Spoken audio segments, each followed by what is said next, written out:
ನನ್ನ ಹೆಸರು ನಂದಿನಿ. ನನ್ನ ಎತ್ತರ 5 ಫೀಟ್ 2 ಇಂಚುಗಳು ಇತ್ತು ಮತ್ತು ನನಗೆ 27 ವರ್ಷ. ಎಲ್ಲರೂ ಹೇಳುತ್ತಾರೆ ನಾನು ತುಂಬ ಸುಂದರ ಮತ್ತು ಆಕರ್ಷಕವಾಗಿದ್ದೇನೆ ಎಂದು. ನನ್ನ ಮುಖ ಅರಳಿದ ಕಮಲದ ಹೂವಿನಂತಿದೆ ಮತ್ತು ನನ್ನ ಕಣ್ಣುಗಳಲ್ಲಿ ಕಾಂತಿ ಇದೆ. ನನ್ನ ಕೆನ್ನೆಯು ಗುಂಡಗೆ ಇದೆ ಎಂದು ಎಲ್ಲರೂ ಹೇಳುತ್ತಿದ್ದರು. ಇದು ಮೇ ತಿಂಗಳ ಮಾತು. ಆಗ ನನಗೆ ಸುಮಾರು 16 ವರ್ಷ ವಯಸ್ಸಾಗಿತ್ತು. ನಮ್ಮ 10ನೇ ತರಗತಿಯ ಪರೀಕ್ಷೆಗಳು ಇನ್ನೇನು ಸ್ಟಾರ್ಟ್ ಆಗಲಿದ್ದವು.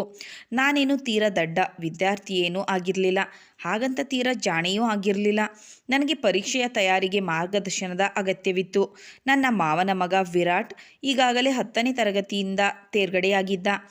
ಅವರ ಮನೆ ನಮ್ಮ ಮನೆಯಿಂದ ಹೆಚ್ಚು ದೂರದಲ್ಲೇನೂ ಇರಲಿಲ್ಲ. ನಾನು ನನ್ನ ಅಮ್ಮನ ಬಳಿ ವಿರಾಟ್ ಬಳಿ ಮಾತನಾಡಿ ಅವನು ನನಗೆ ಸ್ವಲ್ಪ ಹೊತ್ತು ಟ್ಯೂಷನ್ ಹೇಳಿಕೊಡಲಿ. ಇದರಿಂದ ನಾನು ಟ್ಯೂಷನ್ಗೆ ದೂರ ಹೋಗುವುದು ತಪ್ಪುತ್ತದೆ, ಅಲೆದಾಡುವ ತೊಂದರೆಯೂ ಇರುವುದಿಲ್ಲ ಮತ್ತು ಸಮಯವೂ ವ್ಯರ್ಥವಾಗುವುದಿಲ್ಲ ಎಂದು ಹೇಳಿದೆ. ಅಮ್ಮ ಅಂದೇ ವಿರಾಟ್ ಜೊತೆ ಮಾತನಾಡಿದರು. ಅವನು ಸಂಜೆ 7ರಿಂದ ರಾತ್ರಿ 9ರವರೆಗೆ ಪಾಠ ಮಾಡಲು ಬರುವುದಾಗಿ ತಿಳಿಸಿದ.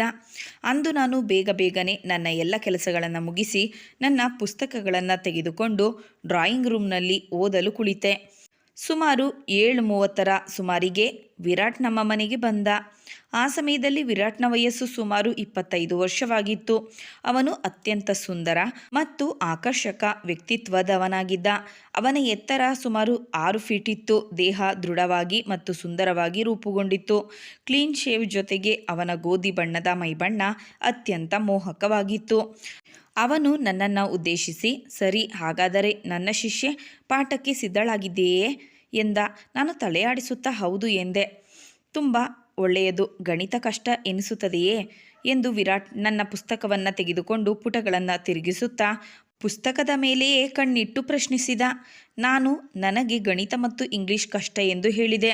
ನಾನು ಸ್ವಲ್ಪ ಸಂಕೋಚದಿಂದ ಕುಳಿತಿದ್ದೆ ಮತ್ತು ಮಾತನಾಡುವಾಗಲೂ ಕೊಂಚ ಹಿಂಜರಿಕೆ ಇತ್ತು. ವಿರಾಟ್ ಪುಸ್ತಕವನ್ನು ಮೇಜಿನ ಮೇಲಿಟ್ಟು ನನ್ನ ಕಡೆ ನೋಡಿ, ಹೀಗೆ ಹಿಂಜರಿಯುತ್ತಿದ್ದರೆ ನಾನು ಏನು ಪಾಠ ಮಾಡಿದರೂ ನಿನಗೆ ನೆನಪಿರುವುದಿಲ್ಲ. ನಾವು ಅತ್ಯಂತ ಸ್ನೇಹಪರ ವಾತಾವರಣದಲ್ಲಿ ಓದೋಣ ಮತ್ತು ವಿಷಯಗಳನ್ನು ಅರ್ಥ ಮಾಡಿಕೊಳ್ಳೋಣ ಎಂದ. ಸರಿ, ಹಾಗೇ ಆಗಲಿ ಎಂದು ನಾನು ನನ್ನನ್ನು ಶಾಂತವಾಗಿರಿಸಿಕೊಳ್ಳಲು ಪ್ರಯತ್ನಿಸಿದೆ. ಅಂದು ಓದು ವಿಶೇಷವಾಗಿ ಏನೂ ನಡೆಯಲಿಲ್ಲ. ಆದರೆ ವಿರಾಟ್ ತನ್ನ ಮಾತುಗಳು ಮತ್ತು ತಮಾಷೆಗಳ ಮೂಲಕ ನನ್ನ ಹಿಂಜರಿಕೆಯನ್ನು ದೂರವಾಗಿಸಿದ.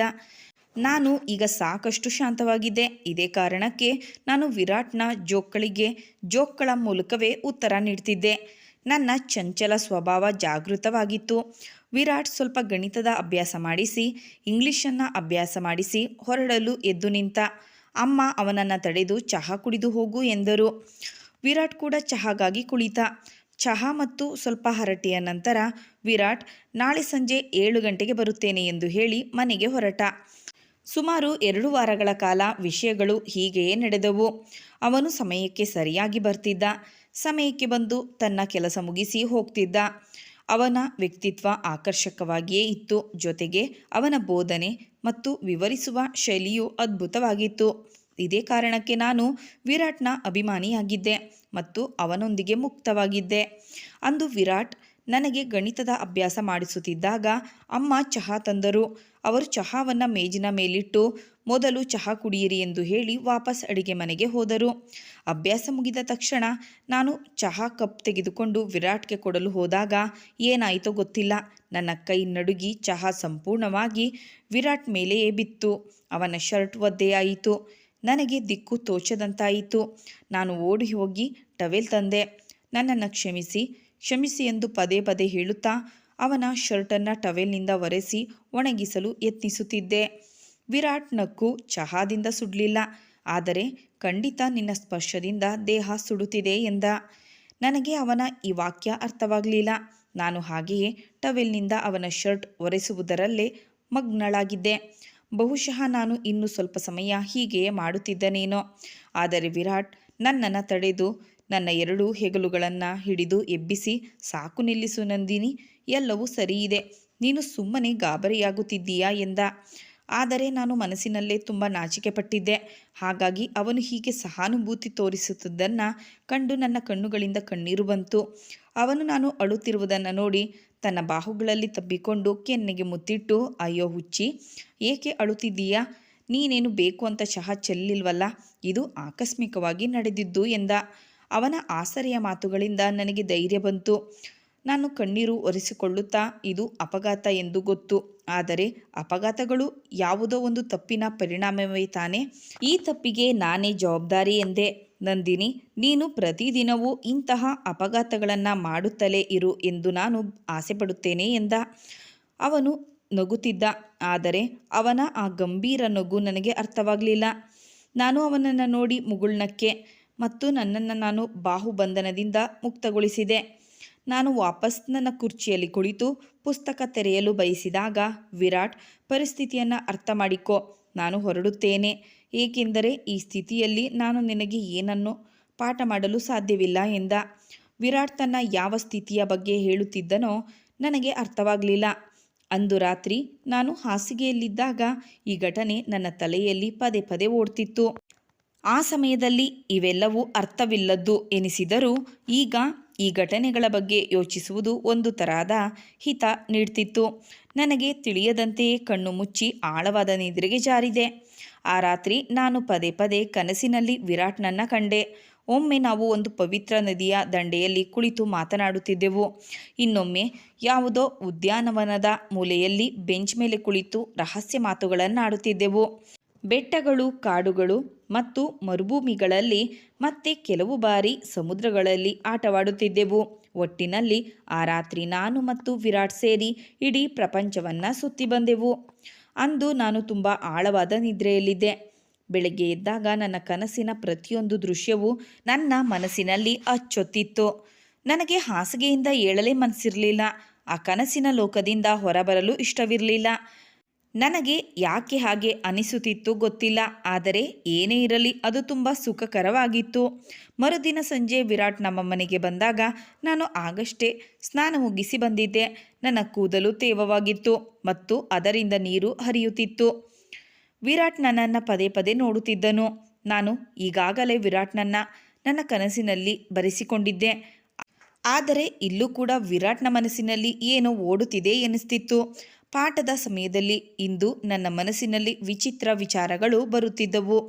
ಪ್ರೀತಿ ಎಂದರೆ ಏನೆಂದು ನನಗೆ ತಿಳಿದಿರಲಿಲ್ಲ, ಆದರೆ ವಿರಾಟ್ನ ಆಲೋಚನೆಗಳು ನನ್ನನ್ನು ಮಂತ್ರ ಮುಗ್ಧಗೊಳಿಸಿದ್ದವು. ಜೀವನದಲ್ಲಿ ನನಗೆ ಎಂದೂ ಇಂತಹ ಅನುಭವವಾಗಿರಲಿಲ್ಲ. ಹೀಗೆ ವಿರಾಟ್ ನನಗೆ ಗಣಿತದ ಲೆಕ್ಕವೊಂದನ್ನು ಅಭ್ಯಾಸ ಮಾಡಿಸುತ್ತಿದ್ದಾಗ ನಾನು ಅವನಿಗೆ ತುಂಬ ಹತ್ತಿರವಾದೆ. ನಾನು ಹಾಗೆ ಮಾಡಬೇಕೆಂದು ಉದ್ದೇಶಿಸಿರಲಿಲ್ಲ. ಅದು ಆಕಸ್ಮಿಕವಾಗಿ ನಡೆಯಿತು. ಕೊನೆಗೆ 9 ಗಂಟೆಗೆ ವಿರಾಟ್ ಮನೆಗೆ ಹೋಗಲು ಎದ್ದಾಗ ನಾನು ಪುಸ್ತಕಗಳನ್ನು ಹಿಡಿದು ಅವನ ಪಕ್ಕದಲ್ಲೇ ಹಾದು ಹೋಗುತ್ತಿದ್ದೆ. ಅವನು ಅತ್ಯಂತ ಮೆಲುಧ್ವನಿಯಲ್ಲಿ, ತುಂಬ ಸುಂದರವಾಗಿದ್ದೀಯಾ ಎಂದ. ನಾನು ಆಶ್ಚರ್ಯದಿಂದ ಅವನ ಕಡೆ ನೋಡುವಷ್ಟರಲ್ಲಿ ಅವನು ದೂರ ಹೋಗಿದ್ದ. ಅವನ ಆ ಮಾತುಗಳು ಇಡೀ ರಾತ್ರಿ ನನ್ನ ಕಿವಿಯಲ್ಲಿ ಮಾರ್ದನಿಸುತ್ತಿದ್ದವು. ಹೆಣ್ಣು ಮಕ್ಕಳು ಹೊಗಳಿಕೆಯನ್ನು ತುಂಬ ಇಷ್ಟಪಡುತ್ತಾರೆ ಎಂದು ಹೇಳುವುದು ನಿಜವೇ ಇರಬೇಕು. ಮರುದಿನವೂ ವಿರಾಟ್ ಸಮಯಕ್ಕೆ ಸರಿಯಾಗಿ ಬಂದ. ನಾವು ಪಾಠ ಶುರು ಮಾಡುವಷ್ಟರಲ್ಲೇ ಕರೆಂಟ್ ಹೋಯಿತು. ನಾನು ದೀಪ ಅಥವಾ ಮೇಣದ ಬತ್ತಿ ಹಚ್ಚಿ ತರಲು ಎದ್ದಾಗ ವಿರಾಟ್ ನನ್ನ ಕೈಯನ್ನು ಹಿಡಿದುಕೊಂಡು, ನಾವೇನು ಮುತ್ತಿನ ಹಾರ ಪೋಣಿಸುತ್ತಿಲ್ಲವಲ್ಲ, ಇಲ್ಲೇ ಕುಳಿತು ಮಾತನಾಡೋಣ ಎಂದ. ನಾನು ಅಲ್ಲೇ ಕುಳಿತೆ. ನಾವು ಮಾತನಾಡತೊಡಗಿದೆವು. ವಿರಾಟ್ ನನ್ನ ಕೈಯನ್ನು ಹಾಗೆಯೇ ಹಿಡಿದುಕೊಂಡಿದ್ದ. ಆದರೆ ನನಗೆ ವಿಚಿತ್ರ ಎನಿಸ್ತಿತ್ತು. ವಿರಾಟ್ನ ಮೇಲಿನ ಪ್ರೀತಿ ನನ್ನನ್ನು ಆವರಿಸಿದ್ದರೂ ಮತ್ತು ಅವನ ಪ್ರಭಾವಶಾಲಿ ಮಾತುಗಳು ಜಾದು ಮಾಡಿದ್ದರೂ ನಾನು ತಕ್ಷಣಕ್ಕೆ ಇದನ್ನು ನಿರೀಕ್ಷಿಸಿರಲಿಲ್ಲ. ಏಕೆಂದರೆ ಕತ್ತಲೆಯಿತ್ತು ಮತ್ತು ನಮಗೆ ಪರಸ್ಪರ ಮುಖಭಾವಗಳು ಕಾಣಿಸ್ತಿರಲಿಲ್ಲ. ನಿಜ ಹೇಳಬೇಕೆಂದರೆ ಅವನ ಕೈ ನನ್ನ ಮೇಲಿರುವುದು ನನಗೆ ತುಂಬ ಇಷ್ಟವಾಗ್ತಿತ್ತು, ಆದರೆ ಒಳಗಿನ ಯಾವುದೋ ಭಯ ನನ್ನನ್ನು ತಡೆಯುತ್ತಿತ್ತು. ವಿರಾಟ್ನ ಜಾಗದಲ್ಲಿ ಬೇರೆ ಯಾರೇ ಇದ್ದಿದ್ದರೂ ನಾನು ಖಂಡಿತ ಕೈಯನ್ನು ಬಿಡಿಸಿಕೊಳ್ತಿದ್ದೆ. ಆದರೆ ವಿರಾಟ್ನ ವಿಷಯದಲ್ಲಿ ನಾನು ಈಗಾಗಲೇ ಎಲ್ಲವನ್ನ ಸೋತಿದ್ದೆ. ಆದರೂ ನಡೆಯುತ್ತಿರುವುದೆಲ್ಲವೂ ನನಗೆ ಇಷ್ಟವಿರಲಿಲ್ಲ, ವಿಚಿತ್ರ ಎನಿಸ್ತಿತ್ತು. ಆದ್ದರಿಂದ ನಾನು ಅವನ ಕೈಯಿಂದ ನನ್ನ ಕೈ ಬಿಡಿಸಿಕೊಳ್ಳಲು ಯತ್ನಿಸಿದೆ. ಆದರೆ ಏನಾಯಿತೋ ಗೊತ್ತಿಲ್ಲ, ನಾನು ಬೀಳುವವಳಿದ್ದೆ. ಅದೇ ಕ್ಷಣದಲ್ಲಿ ವಿರಾಟ್ ಕೈ ನೀಡಿ ನನ್ನನ್ನು ಹಿಡಿದುಕೊಂಡಿದ್ದರಿಂದ ನಾನು ಬೀಳುವುದು ತಪ್ಪಿತು. ನಾನು ತುಂಬ ಹೆದರಿದೆ. ನಂತರ ನಾನು ಶೌಚಾಲಯಕ್ಕೆ ಹೋಗಿ ನನ್ನ ಮುಖವನ್ನು ತೊಳೆದುಕೊಂಡು ಬಂದೆ. ನಾನು ಇನ್ನು ಶೌಚಾಲಯದಲ್ಲೇ ಇದ್ದಾಗ ವಿದ್ಯುತ್ ಬಂತು. ನಾನು ವಾಪಸ್ ಡ್ರಾಯಿಂಗ್ ರೂಮ್ಗೆ ಬಂದಾಗ ವಿರಾಟ್ ಅಲ್ಲಿರಲಿಲ್ಲ. ಹೇಳದೆ ಕೇಳದೆ ಹೊರಟು ಹೋದನಲ್ಲ ಎಂದು ನನಗೆ ಬೇಸರವಾಯಿತು. ಅದೇ ಸಮಯಕ್ಕೆ ಅಮ್ಮ ಡ್ರಾಯಿಂಗ್ ರೂಮ್ಗೆ ಬಂದು, ವಿರಾಟ್ ತಲೆನೋವಿನಿಂದ ಬಳಲುತ್ತಿದ್ದ ಮತ್ತು ವಿದ್ಯುತ್ ಕೂಡ ಇರಲಿಲ್ಲ, ಹಾಗಾಗಿ ಮನೆಗೆ ಹೋಗುತ್ತಿದ್ದೇನೆ ಎಂದು ಹೇಳಿದ ಎಂದರು. ನಾನು ಪುಸ್ತಕಗಳನ್ನು ಎತ್ತಿ ಇಟ್ಟು ನನ್ನ ಮಲಗುವ ಕೋಣೆಗೆ ಬಂದೆ. ನನ್ನ ಆಲೋಚನೆಯ ಕೇಂದ್ರಬಿಂದು ವಿರಾಟ್ ಮಾತ್ರವಾಗಿದ್ದ. ಆ ರಾತ್ರಿಯೂ ನಾನು ಅದೇ ಯೋಚನೆಗಳಲ್ಲಿ ಮುಳುಗಿ ಮಲಗಿದೆ. ಬೆಳಗ್ಗೆ ಎದ್ದಾಗಲೂ ಇಡೀ ದಿನ ವಿರಾಟ್ನ ನೆನಪಿನಲ್ಲೇ ಕಳೆದು ಹೋಯಿತು. ಸಂಜೆಯಾಗುವ ಮುನ್ನವೇ ನಾನು ಸಂಜೆಗಾಗಿ ಕಾತರದಿಂದ ಕಾಯತೊಡಗಿದೆ. ವಿರಾಟ್ ಇಂದು ಹೇಗೆ ನಡೆದುಕೊಳ್ಳುತ್ತಾನೆ ಎಂದು ನೋಡಲು ಬಯಸಿದ್ದೆ. ಆದರೆ ಸಮಯವಾದರೂ ಅವನು ಬರಲಿಲ್ಲ. ನಾನು ಕಾಯುತ್ತಲೇ ಇದ್ದೆ. ಆದರೆ ನನ್ನ ಕಾಯುವಿಕೆಯಾಗಿಯೇ ಉಳಿಯಿತು. ಅವನು 8 ಗಂಟೆಯಾದರೂ ಬರಲಿಲ್ಲ. ನಾನು ಅಮ್ಮನ ಬಳಿ, ಏನೂ ಗೊತ್ತಿಲ್ಲ, ವಿರಾಟ್ ಇಂದು ಏಕೆ ಬರಲಿಲ್ಲ ಎಂದೆ. ಅಮ್ಮ, ಯಾವುದೋ ಕೆಲಸ ಬಂದಿರಬಹುದು, ಅದಕ್ಕೆ ಬಂದಿರಲಿಲ್ಲ ಎಂದರು. ನಾನು, ಇಲ್ಲ ಅಮ್ಮ, ನಿನ್ನೆ ಅವನು ಹೋಗುವಾಗ ಅವನಿಗೆ ಹುಷಾರಿರಲಿಲ್ಲ, ಬಹುಶಃ ಇನ್ನೂ ಹುಷಾರಾಗಿಲ್ಲವೇನೋ, ನೀವೊಮ್ಮೆ ಮಾವನಿಗೆ ಫೋನ್ ಮಾಡಿ ವಿಚಾರಿಸಿ ಎಂದೆ. ಅಮ್ಮನಿಗೂ ಅದು ಸರಿ ಎನಿಸಿ ಮಾವನಿಗೆ ಫೋನ್ ಮಾಡಿದರು. ಆಗ ಮಾವ, ವಿರಾಟ್ಗೆ ನಿನ್ನೆಯಿಂದ ಕಡು ಜ್ವರ ಬಂದಿದೆ ಎಂದು ತಿಳಿಸಿದರು. ಇದನ್ನು ಕೇಳಿ ನನಗೆ ತಳಮಳವಾಯಿತು. ತಕ್ಷಣ ಹೋಗಿ ಅವನ ಜ್ವರವನ್ನು ನಾನು ಪಡೆದುಕೊಳ್ಳೋಣ ಎನಿಸಿತು. ಆದರೆ ಆ ಸಮಯದಲ್ಲಿ ನಾನೇನು ಮಾಡಲು ಸಾಧ್ಯವಿತ್ತು? ಬೆಳಗ್ಗೆ ನಾನು ಅಮ್ಮನನ್ನು ಕರೆದುಕೊಂಡು ಅವನನ್ನು ನೋಡಲು ಮಾವನ ಮನೆಗೆ ಹೋದೆ. ವಿರಾಟ್ ನಿಜವಾಗಿಯೂ ಹಾಸಿಗೆಯಲ್ಲಿ ಬಿದ್ದಿದ್ದ. ಸ್ವಲ್ಪ ಔಪಚಾರಿಕ ಸಂಭಾಷಣೆಗಳ ನಂತರ ನಾನು ಅಲ್ಲೇ ಕುಳಿತೆ. ಅತ್ತೆ ಮತ್ತು ಅಮ್ಮ ಕುಳಿತು ತಮ್ಮ ಮಾತುಗಳಲ್ಲಿ ನಿರತರಾದರು. ವಿರಾಟ್ ಒಮ್ಮೆ ನಮ್ಮ ಕಡೆ ನೋಡಿ ನಂತರ ಕಣ್ಣು ಮುಚ್ಚಿಕೊಂಡ. ಅತ್ತೆ ಮತ್ತು ಅಮ್ಮನ ಸಮ್ಮುಖದಲ್ಲಿ ನಾವು ಏನು ಮಾತನಾಡುವಂತಿರಲಿಲ್ಲ, ಹಾಗಾಗಿ ನಾವು ಮೌನವಾಗಿದ್ದೆವು. ಮಾತಿನ ಮಧ್ಯ ಅತ್ತೆ ತಮ್ಮ ಗೆಳತಿಯ ಮಗಳ ಮದುವೆಗೆ ಹೋಗುವುದು ತುಂಬ ಅಗತ್ಯವಿತ್ತು, ಆದರೆ ಹೋಗಲು ಸಾಧ್ಯವಾಗುತ್ತಿಲ್ಲ ಎಂದು ಹೇಳಿದರು. ಅಮ್ಮ, ಏಕೆ ಹೋಗಲು ಸಾಧ್ಯವಿಲ್ಲ ಎಂದು ಕೇಳಿದಾಗ ಅತ್ತೆ, ಯಾರ ಜೊತೆ ಹೋಗಬೇಕಿತ್ತೋ ಅವನು ಹಾಸಿಗೆ ಹಿಡಿದಿದ್ದಾನೆ, ನಿಮ್ಮ ಅಣ್ಣನಿಗೆ ಆಫೀಸ್ನಿಂದ ರಜೆ ಸಿಗುತ್ತಿಲ್ಲ ಎಂದರು. ಅಮ್ಮನಿಗೆ ಅತ್ತೆಯ ಗೆಳತಿ ಗೊತ್ತಿದ್ದರಿಂದ, ನಿನ್ನ ಗೆಳತಿಯೇನು ಬೇರೆ ನಗರದಲ್ಲಿದ್ದಾಳೆಯೇ, ಟ್ಯಾಕ್ಸಿ ಹಿಡಿದು ಹೋಗಿ 2ರಿಂದ 3 ಗಂಟೆಯಲ್ಲಿ ವಾಪಸ್ ಬಾ ಎಂದರು. ಇದನ್ನು ಕೇಳಿ ನನ್ನ ತಲೆಯಲ್ಲಿ ಒಂದು ಆಲೋಚನೆ ಬಂತು. ಅಮ್ಮ ಮತ್ತು ಅತ್ತೆ ಒಪ್ಪಿದರೆ ನನಗೆ ವಿರಾಟ್ನನ್ನು ಒಂಟಿಯಾಗಿ ಭೇಟಿಯಾಗುವ ಅವಕಾಶ ಸಿಗುತ್ತದೆ. ಹೀಗೆ ಯೋಚಿಸಿ ನಾನು ಅಮ್ಮನ ಬೆಂಬಲಕ್ಕೆ ನಿಂತು, ಅತ್ತೆ, ನೀವು ಗೆಳತಿಯ ಮದುವೆಗೆ ಹೋಗಿ ಬನ್ನಿ, ವಿರಾಟ್ ಬಗ್ಗೆ ಚಿಂತಿಸಬೇಡಿ, 2ರಿಂದ 3 ಗಂಟೆಗಳ ಕಾಲ ನಾವು ಅವನನ್ನು ನೋಡಿಕೊಳ್ಳುತ್ತೇವೆ ಎಂದೆ. ನಾನು ಇಬ್ಬರನ್ನ ಮದುವೆಗೆ ಹೋಗಲು ಒಪ್ಪಿಸಿದೆ. ಅಮ್ಮನಿಗೆ ಹೋಗಲು ಇಷ್ಟವಿಲ್ಲದಿದ್ದರೂ ಒಪ್ಪಿದರು. ಅವರಿಬ್ಬರು ಹೋದ ನಂತರ ನಾನು ಮತ್ತು ವಿರಾಟ್ ಮನೆಯಲ್ಲಿ ಒಂಟಿಯಾಗಿದ್ದೆವು. ಸುಮಾರು 15 ನಿಮಿಷಗಳ ಕಾಲ ನಮ್ಮಿಬ್ಬರ ಮಧ್ಯೆ ಯಾವುದೇ ಮಾತುಕತೆ ನಡೆಯಲಿಲ್ಲ. ವಿರಾಟ್ ಹಾಗೆಯೇ ಕಣ್ಣು ಮುಚ್ಚಿ ಮಲಗಿದ್ದ. ಬಹುಶಃ ನಾನು ಮಾತು ಪ್ರಾರಂಭಿಸುತ್ತೇನೆ ಎಂದು ಅವನು ಕಾಯುತ್ತಿದ್ದನೇನೋ. ಆದರೆ ಮಾತು ಹೇಗೆ ಶುರು ಮಾಡುವುದು ಮತ್ತು ಏನು ಮಾತನಾಡುವುದು ಎಂದು ನನಗೆ ತೋಚುತ್ತಿರಲಿಲ್ಲ. ಆ ಏಕಾಂತದ ವಾತಾವರಣದಲ್ಲಿ ವಿಚಿತ್ರ ಮೌನವಿತ್ತು. ವಿರಾಟ್ ನನ್ನ ಕಡೆಗೆ ಹೊರಳಿ ಕಣ್ಣು ತೆರೆದು, ನಂದಿನಿ, ನನ್ನನ್ನು ನೋಡಲು ಬಂದಿದ್ದೀಯಾ ಎಂದ. ಅವನ ಧ್ವನಿ ನನ್ನ ಕಿವಿಗೆ ತಾಗಿತು. ಅವನ ಕಣ್ಣುಗಳು ನನ್ನ ಮುಖದ ಮೇಲಿದ್ದವು. ನಾನು ಜ್ವರದಿಂದ ಬಳಲುತ್ತಿದ್ದೇನೆ ಎಂದು ನೀನು ಭಾವಿಸಿರಬಹುದು, ಆದರೆ ಅಲ್ಲ, ನಾನು ನಿನ್ನ ಪ್ರೀತಿಯ ಬೆಂಕಿಯಲ್ಲಿ ಬೇಯುತ್ತಿದ್ದೇನೆ. ನೋಡು ನಾನು ಹೇಗೆ ಉರಿಯುತ್ತಿದ್ದೇನೆ ಎಂದು ಹೇಳುತ್ತಾ ಅವನು ನನ್ನ ಕೈಯನ್ನು ತನ್ನ ಹಣೆಯ ಮೇಲಿಟ್ಟುಕೊಂಡ. ಅವನ ಹಣೆ ನಿಜಕ್ಕೂ ಕೆಂಡದಂತಿತ್ತು. ಹೌದು ವಿರಾಟ್, ನನ್ನ ಬಾಯಿಂದ ಇಷ್ಟೇ ಹೊರಬಂತು. ವಿರಾಟ್ ಹುಚ್ಚನಂತೆ ನನ್ನ ಕೈಯನ್ನು ತನ್ನ ಮುಖದ ಮೇಲಿಟ್ಟುಕೊಳ್ಳುತ್ತಿದ್ದ. ನನಗೂ ನೆಮ್ಮದಿ ಸಿಕ್ತಿತ್ತು, ಪ್ರೀತಿ ನನಗೂ ಆಗಿತ್ತು. ನಾವು ಆ ಕ್ಷಣದಲ್ಲಿ ಮುಳುಗಿದಾಗ ಬಾಗಿಲಿನಲ್ಲಿ ಸಣ್ಣದಾಗಿ ತಟ್ಟಿದ ಸದ್ದಾಯಿತು. ನಮ್ಮ ಗಮನ ಭಂಗವಾಯಿತು. ನಾವು ಪರಸ್ಪರ ದೂರ ಜಾರಿದೆವು. ವಿರಾಟ್ ಸಣ್ಣ ಧ್ವನಿಯಲ್ಲಿ, ಯಾರದು ನಂದಿನಿ ಎಂದು ಕೇಳಿದ. ಮಗುವೆ, ನಾನು. ಅಮ್ಮ ವಿರಾಟ್ಗಾಗಿ ಕೆಲವು ಔಷಧಿಗಳನ್ನು ಕಳಿಸಿದ್ದಾರೆ ಎಂದು ಹೊರಗಿನಿಂದ ಧ್ವನಿ ಬಂತು. ಅವರು ನಮ್ಮ ನೆರೆಮನೆಯ ಸುಮಿತ್ರಾ ಆಂಟಿ. ಆಗಾಗ ನಮ್ಮ ಮನೆಗೆ ಬರುತ್ತಿದ್ದರು. ಸರಿ ಆಂಟಿ, ಈಗ ಬರುತ್ತೇನೆ ಎಂದು ನಾನು ಬೇಗನೆ ಬಾಗಿಲು ತೆಗೆದು ಔಷಧಿಗಳನ್ನು ಪಡೆದುಕೊಂಡೆ. ಸುಮಿತ್ರಾ ಆಂಟಿ ವಿರಾಟ್ನ ಕಡೆ ನೋಡಿ ಚಿಂತೆಯಿಂದ, ಅಯ್ಯೋ ವಿರಾಟ್ ಮಗುವೆ, ಈಗ ಜ್ವರ ಹೇಗಿದೆ ಎಂದು ಕೇಳಿದರು. ಅಮ್ಮ ತುಂಬ ಜ್ವರ ಇದೆ ಎಂದಿದ್ದರು. ವಿರಾಟ್ ಮುಗುಳು ನಗುತ್ತಾ, ಆಂಟಿ ಮೊದಲಿಗಿಂತ ಉತ್ತಮವಾಗಿದೆ ಎಂದ. ಸುಮಿತ್ರಾ ಆಂಟಿ ಸ್ವಲ್ಪ ಹೊತ್ತು ಕುಳಿತು ತದನಂತರ ಮನೆಗೆ ಹೊರಟು ಹೋದರು. ಅವರು ಹೋದ ನಂತರ ನಾವಿಬ್ಬರು ಮತ್ತೆ ಆ ಮೌನದಲ್ಲಿ ಮುಳುಗಿದೆವು. ಆದರೆ ಈಗ ಮೊದಲಿನಂತಹ ಸಹಜತೆ ಇರಲಿಲ್ಲ. ಆ ಹಠಾತ್ ಅಡ್ಡಿ ವಾತಾವರಣವನ್ನು ಬದಲಾಯಿಸಿತ್ತು. ವಿರಾಟ್ ಮೆಲ್ಲಗೆ, ನಂದಿನಿ, ನನಗೆ ಈಗ ವಿಶ್ರಾಂತಿ ಬೇಕು ಎನಿಸುತ್ತಿದೆ, ನೀನು ಹೋಗಿ ಓದ್ಕೋ ಎಂದ. ನಾನು ವಾಪಸ್ ನನ್ನ ಕೋಣೆಗೆ ಬಂದೆ. ಆದರೆ ಸುಮಿತ್ರಾ ಆಂಟಿಯ ಭೇಟಿಯಿಂದ ನನ್ನ ಮತ್ತು ವಿರಾಟ್ನ ನಡುವಿನ ನಡವಳಿಕೆಯಲ್ಲಿ ಆದ ಬದಲಾವಣೆಗಳ ಬಗ್ಗೆ ಯೋಚಿಸುತ್ತಿದ್ದೆ. ಅವರಿಗೇನಾದರೂ ಅನುಮಾನ ಬಂದಿತೆ, ವಿರಾಟ್ಗೆ ಭಯವಾಯಿತೆ ಎಂದು ಆಲೋಚಿಸುತ್ತಿದ್ದೆ. ಮರುದಿನ ನಾನು ಮಾವನ ಮನೆಗೆ ಹೋದಾಗ ವಿರಾಟ್ಗೆ ಇನ್ನೂ ಜ್ವರವಿತ್ತು. ಆದರೆ ಮೊದಲಿಗಿಂತ ಉತ್ತಮವಾಗಿ ಕಾಣ್ತಿದ್ದ. ನಾನು ಧೈರ್ಯ ಮಾಡಿ, ವಿರಾಟ್, ನಿನ್ನೆ ನೀವು ಹಠಾತ್ತಾಗಿ ಏಕೆ ಹೊರಟು ಹೋದ್ರಿ ಎಂದು ಕೇಳಿದೆ.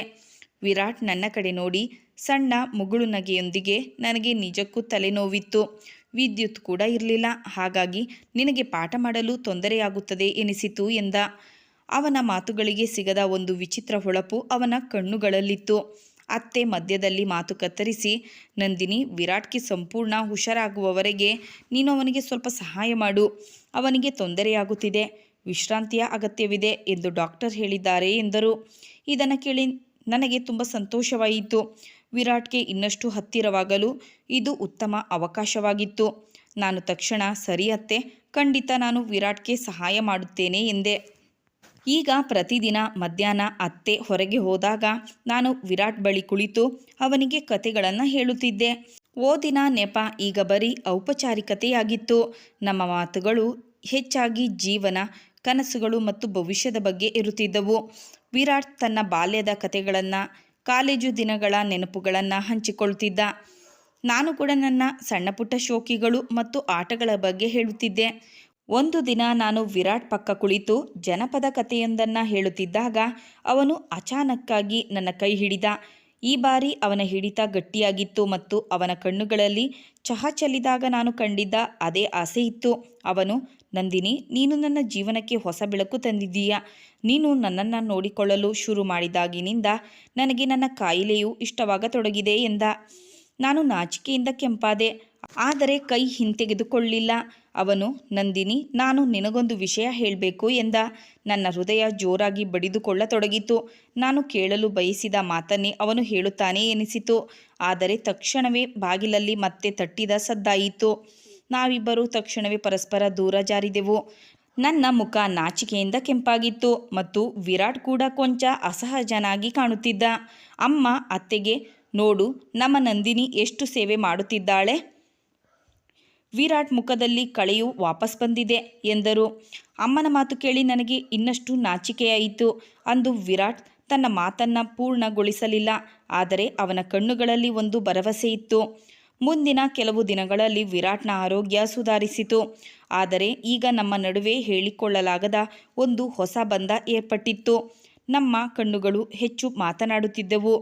ನಮ್ಮ ಸ್ಪರ್ಶದಲ್ಲಿ ಹೊಸ ಬೆಚ್ಚಗಿನ ಅನುಭವವಿತ್ತು. ಅಮ್ಮ ಮತ್ತು ಅತ್ತೆ ಇಲ್ಲದಿದ್ದಾಗ ವಿರಾಟ್ ನನ್ನನ್ನು ಕಾಡಿಸುತ್ತಿದ್ದ. ನಾನು ಅವನ ತಮಾಷೆಗಳಿಗೆ ನಗುತ್ತಿದ್ದೆ. ಒಂದು ಸಂಜೆ ಓದು ಮುಗಿದು ವಿರಾಟ್ ಹೊರಡಲು ಅನುವಾದಾಗ ನಾನು ಧೈರ್ಯ ಮಾಡಿ, ವಿರಾಟ್, ನೀವು ನನ್ನ ಬಳಿ ಏನೋ ಹೇಳಬೇಕಿತ್ತಲ್ಲ ಎಂದೆ. ವಿರಾಟ್ ಮುಗುಳು ನಕ್ಕು, ನಂದಿನಿ, ನೀನು ನನ್ನ ಅತ್ಯುತ್ತಮ ಶಿಷ್ಯೆ ಎಂದು ಹೇಳಲು ಬಯಸಿದ್ದೆ ಎಂದ. ಅವನು ಇದನ್ನು ಎಷ್ಟು ಧೀಮವಾಗಿ ಹೇಳಿದನೆಂದರೆ ಅವನು ಪಿಸುಗುಟ್ಟಿದಂತೆ ಎನಿಸಿತು. ನನಗೆ ಕೊಂಚ ನಿರಾಶೆಯಾಯಿತು. ಆದರೆ ನಂತರ ಅವನು ನನ್ನ ಕೈ ಹಿಡಿದು ನನ್ನ ಕಿವಿಯಲ್ಲಿ, ಮತ್ತು ನಿನ್ನನ್ನು ನನ್ನ ಜೀವನದ ಅತ್ಯಂತ ವಿಶೇಷ ಗೆಳತಿಯನ್ನಾಗಿ ಮಾಡಿಕೊಳ್ಳಲು ಬಯಸುತ್ತೇನೆ. ನೀನು ನನ್ನ ಕೈ ಹಿಡಿದು ಜೀವನ ಪೂರ್ತಿ ನನ್ನೊಂದಿಗೆ ಬರುತ್ತೀಯಾ ಎಂದು ಪಿಸುಗುಟ್ಟಿದ. ನನ್ನ ಹೃದಯ ಸಂತೋಷದಿಂದ ಕುಣಿದಾಡಿತು. ನಾನು ಬರೀ ಮುಗುಳು ನಗುತ್ತಾ ಅವನ ಕೈಯನ್ನು ಬಿಗಿಯಾಗಿ ಹಿಡಿದುಕೊಂಡೆ. ಆ ದಿನದಿಂದ ನಂತರ ನಮ್ಮ ಓದು ಬರೀ ಪುಸ್ತಕಗಳಿಗಷ್ಟೇ ಸೀಮಿತವಾಗಿರಲಿಲ್ಲ. ಬದಲಿಗೆ ನಾವು ಅತ್ಯಂತ ಸುಂದರವಾದ ಪಾಠವನ್ನು ಕಲಿಯಲು ಶುರು ಮಾಡಿದ್ದೆವು. ಅದೇ ಪ್ರೀತಿಯ ಪಾಠ. ಸ್ನೇಹಿತರೆ, ಈ ಕತೆ ನಿಮಗೆ ಹೇಗನಿಸಿತು? ಕತೆ ಇಷ್ಟ ಆಗಿದ್ದಲ್ಲಿ ಕತೆಗೊಂದು ಲೈಕ್ ಕೊಡಿ ಹಾಗೂ ಚಾನಲನ್ನು ಸಬ್ಸ್ಕ್ರೈಬ್ ಮಾಡಿಕೊಳ್ಳಿ.